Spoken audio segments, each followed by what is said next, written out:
ছোট্টবেলার এই নৌকা বাইচ এবং নৌকা বাইচকে ঘিরে যে স্মৃতি মানুষ কখনো ভুলতে পারবে না বা ভোলা যায় না। এটা দেখতেই সেই ছোটবেলার নৌকা বাইচে দেখার কথা মনে পড়ে গেল। বন্ধু বান্ধব সহ এবং পরিবার বর্গ সহ সবাই মিলে এই নৌকা বাইচের আনন্দ, এটা যে কি জিনিস, কি একটা মনের মধ্যে উপলব্ধি হয়, সেটা যে দেখেছে সেই বলতে পারবে একমাত্র। ডেইলি লাইফের পক্ষ থেকে আপনাদের সবাইকে স্বাগত।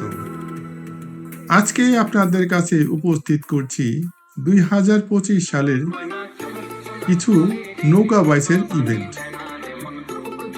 এই নৌকা বাইচের মধ্যে মানুষের যে এত ঢল নামে এবং মানুষের মধ্যে কতটুকুই আনন্দ এবং সুখ বিরাজ করে, সেটার একটা অভিপ্রায় এখানে আপনারা দেখতে পাবেন। দেখুন মানুষের শখ এবং মানুষের আনন্দের মাধ্যমেই এতটা এনার্জি দিতে পারে এই নৌকা বাইচ যারা দিচ্ছে তাদের। কত এনার্জি এরা প্রয়োগ করছে, একটুও ক্লান্তি নেই, অবিরল বৈঠা বেয়েই চলেছে প্রথম হওয়ার উদ্দেশ্যে। সবারই একই উদ্দেশ্য, নৌকাকে এগিয়ে নিয়ে যেতে হবে এবং প্রথম পুরস্কারটি লাভ করতে হবে। আমাদের জীবনটাও চলমান নৌকারই মতো, অক্লান্ত পরিশ্রম এবং পরিস্থিতির মোকাবেলা করতে করতে মূল লক্ষ্যে পৌঁছাতে হবে, তবেই জীবন সার্থক হবে। কথার মধ্যে থেকে ফিরে আসি আমরা নৌকা বাইচের মধ্যে।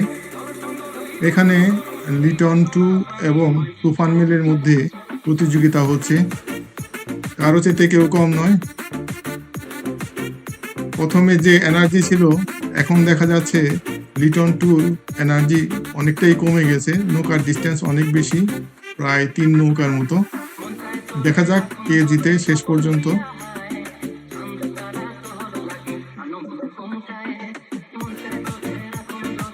নৌকা বাইচকে কেন্দ্র করে অনেক ধরনের মজার ঘটনা ঘটে থাকে।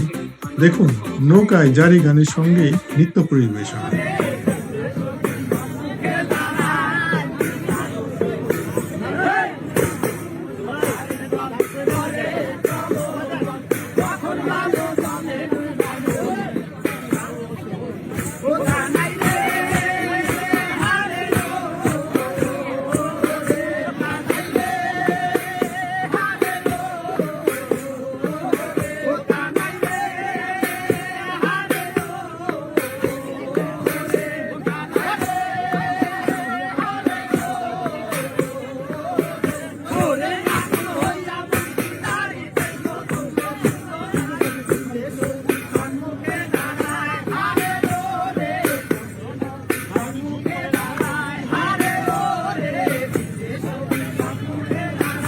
দেখা যাচ্ছে আরো 2টি নৌকা আসছে, হাড্ডাহাড্ডি লড়াই। এদের লড়াইটা প্রচন্ড, দুটো নৌকাই সমান সমান। দেখা যাক কে আগে যায়, কে জিতে এবং কে সেই প্রথম পুরস্কারটি লাভ করে। আজকে প্রথম পুরস্কার রয়েছে মোটরসাইকেল। দেখি মোটরসাইকেলটা কে পায়। চলছে নৌকা লক্ষ্যের উদ্দেশ্যে, শেষ পর্যন্ত কে জিতবে বিশাল বড় একটা প্রশ্ন। ইছামতি নদীর পানি মাতাল হয়ে গিয়েছে নৌকা বাইচের কারণে। বৈঠার যে প্রচণ্ড পানির মধ্যে আঘাত করা, ইছামতি নদীর পানি শেষ পর্যন্ত সহ্য করতে পারবে কিনা সেটা দেখতে হবে। চলছে লড়াই 2 নৌকার মধ্যে, কে জিতে কে হারে। বৃন্দ, সময়ের স্বল্পতার জন্য ভিডিওটি একটি ফাস্ট ফরওয়ার্ড করে দেওয়া হলো, আপনারা কিছু মনে করবেন না। তো চলছে লড়াই, দেখা যাক শেষ পর্যন্ত কি হয়। এখনো চলছে লড়াই, সামনে ব্রিজ দেখা যাচ্ছে, এই ব্রিজের পরেই এদের গন্তব্যস্থল। এই গন্তব্যস্থলে কে পৌঁছে আগে সেটাই দেখার বিষয়। আপনারা দেখতে থাকুন। আপনারা দেখছেন নবাবগঞ্জ উপজেলার শ্যামতী নদীর মধ্যে নৌকা বাইচ। এই নৌকা বাইচটি বছরে এই সময়ে মানে বর্ষার সময় হয়ে থাকে।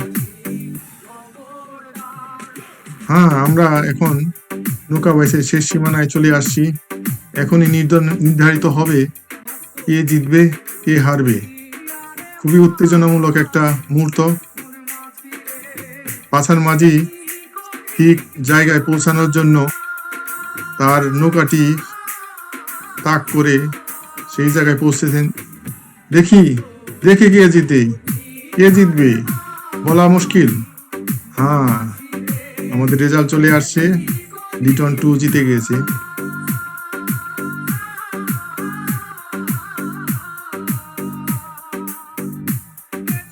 আমরা দেখতে পাচ্ছি এক জোড়া নৌকো খুবই তাড়াতাড়ি এবং দ্রুত গতিতে আমাদের দিকে চলে আসছে শেষ সীমানার দিকে। মাঝিরা খুবই তাড়াতাড়ি এবং র্যাপিডলি বৈঠা চালিয়ে চলে গেল আমাদের সামনে দিয়ে, এবং আমরা শেষ সীমানায় এসে পৌঁছেছি। আগার মাঝি দৌড়ে ঠিক গোলের সামনের দিকে চলে গেল এবং এখনই লাফিয়ে দড়ি টান দিবে। হ্যাঁ, তারা দড়ি টান দিল। রেজাল্টে দেখা গেল যে দড়িটি তারা একই সঙ্গে টান দিয়েছে, সেহেতু ড্র।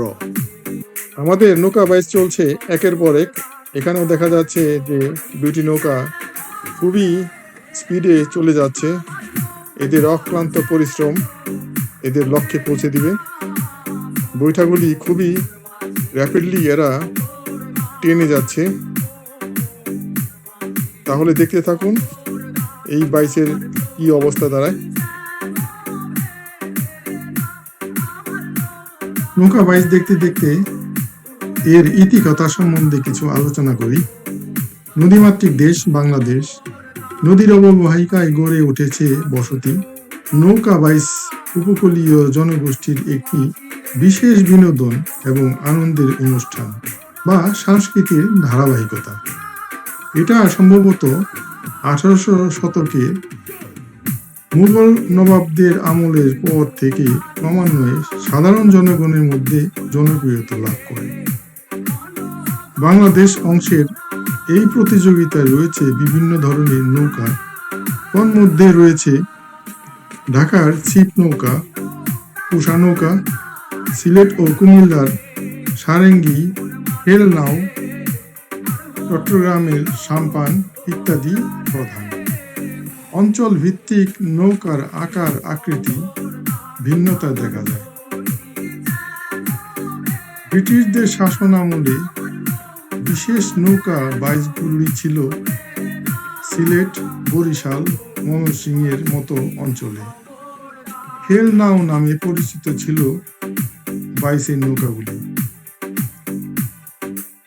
এখনো ব্রিটিশ বাংলাদেশি বংশধরেরা লন্ডন এবং বার্মিংহামের বার্ষিক নৌকা বাইচের উদযাপন করা হয়। হাজার হাজার দর্শকের সমাগম ঘটে। বাইচের নৌকা 120 হাত পর্যন্ত লম্বা হয়। নৌকায় জারি সারি গান ও আঞ্চলিক গানের তালে তালে মাঝিদের বৈঠা বাবার শক্তি বা ইন্ধন যোগানো হয়। এভাবেই নৌকাগুলি সামনের দিকে দ্রুত গতিতে এগিয়ে চলে। বিশেষ করে সামনের এবং পেছনের মাঝিদের দ্বারাই নৌকার নিয়ন্ত্রণ করা হয় এবং গানের তালে তালে নৌকা আরো দ্রুত গতিতে ধাবিত হয়।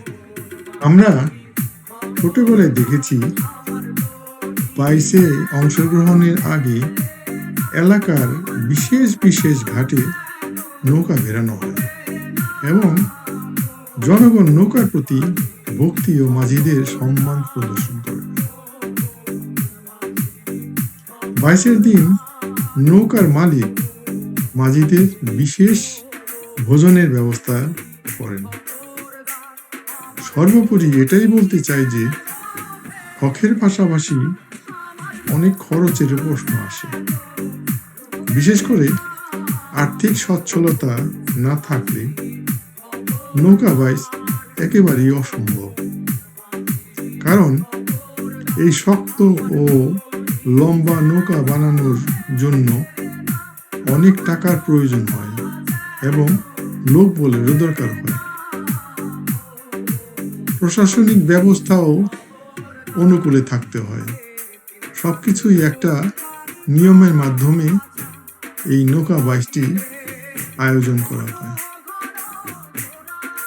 আর বিশেষ কিছু বলবো না, তাহলে আপনারা দেখছেন তো নৌকা বাইচ কেমন সুন্দর দেখতে এই প্রাকৃতিক পরিবেশে নৌকা বাইচ হচ্ছে। আমার সোনার পঙ্খী নাও ধীরে চালাও সোনার তরি রে, দেখো কখন যেন আসিবে সেই উড়ান্ত বলাকারে।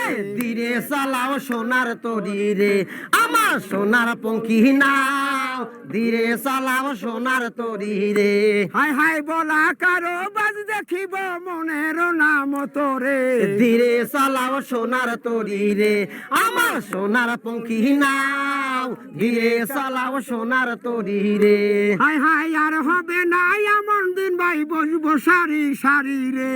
ধীরে চালাও সোনার তরি রে, আমার সোনার পঙ্খী নাও ধীরে চালাও সোনার তরি রে।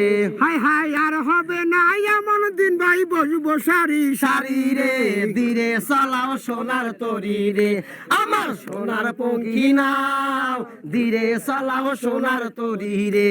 হাই হাই আজকে কিন্তু সোনার মেডেল নিতে হবে ভাইও রে।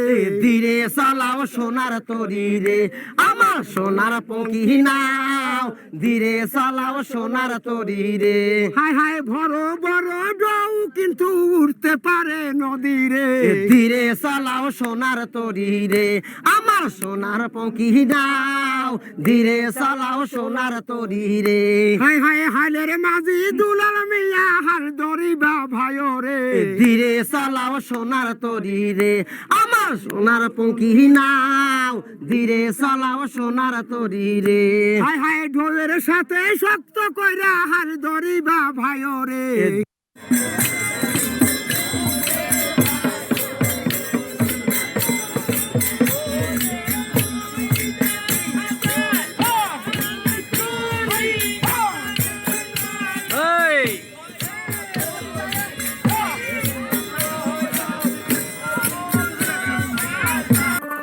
এতক্ষণ আপনারা নৌকা বাইচ দেখলেন, এখন দেখবেন কিছু সূক্ষ্ম প্রতিভা। এরাই এই ঐতিহ্যের মূল নায়ক, যারা এই মূল্যবান নৌকা তৈরি করে। সম্ভবত বংশ পরাক্রমে এই পেশায় নিয়োজিত। জীবনের সমস্ত অভিজ্ঞতা, সময় এবং ভক্তি দিয়ে নৌকা তৈরি করেন। বাংলার ঐতিহ্য ও সংস্কৃতি সংরক্ষণের জন্য এই সমস্ত প্রতিভার সুব্যবস্থা করা উচিত। এই বিশেষ ধরনের নৌকার মূল কাঠামো থেকে সম্পূর্ণ নৌকা তৈরি করতে অভিজ্ঞতা সম্পন্ন বিশেষ কাঠের মিস্ত্রির দরকার হয়।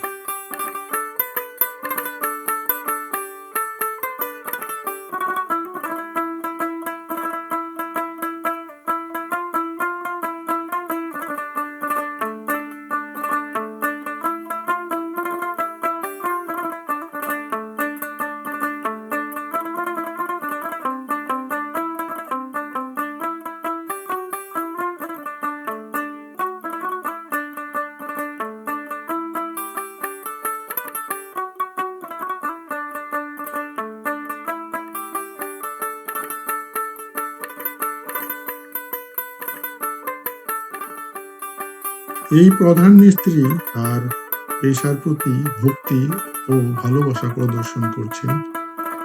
অনেক কথাই বললাম, ভুল ক্ষমা করবেন। আমার এই ভিডিও বানানোর মূল উদ্দেশ্য ছিল নৌকা বাইচে উৎসবের সম্পূর্ণ না হলেও মোটামুটি একটা রূপ দেওয়া।